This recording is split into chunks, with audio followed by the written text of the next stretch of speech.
Now, on July 1st, Hoosiers will no longer need a permit to carry a handgun here in Indiana. And as Fox 59's Russ McQuaid shows, the state and local police departments, as well as the public, are trying to understand Indiana's new gun rules.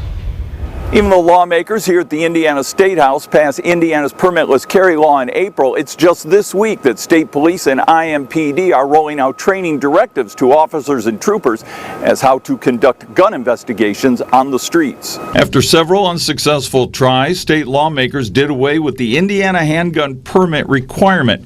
Now Indiana state troopers are learning what they can and cannot do when making a traffic stop and a handgun is spotted or merely suspected. It's going to be complicated. I'm not sure where it's going to end. This ISP training PowerPoint, in a nutshell, indicates that troopers cannot ask for a handgun license, can't pat down a person, or do a criminal history check just because someone has a gun. We can't take that pistol and run the VIN numbers on it anymore to see if it's stolen or not. We can't run a criminal history on the driver, even though there's something not right. There's just something not right about this particular situation. In Indianapolis, where guns have killed about 80% of this year's more than 100 homicide victims, IMPD officers are being taught this week. They'll have to dig a little deeper for information when they spot a handgun and probably send their notes to a detective to decide if a case should be filed several days later. I think it just maybe changes in the some of the questions that they're going to ask.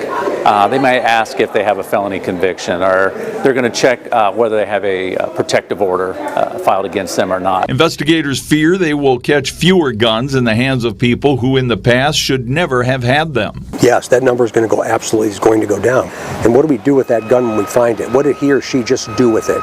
Or what are they going to do with it when they leave? Both IMPD and the state police tell me they expect the rest of this summer to be a learning curve as officers and the public both learn all about Indiana's new permitless carry law.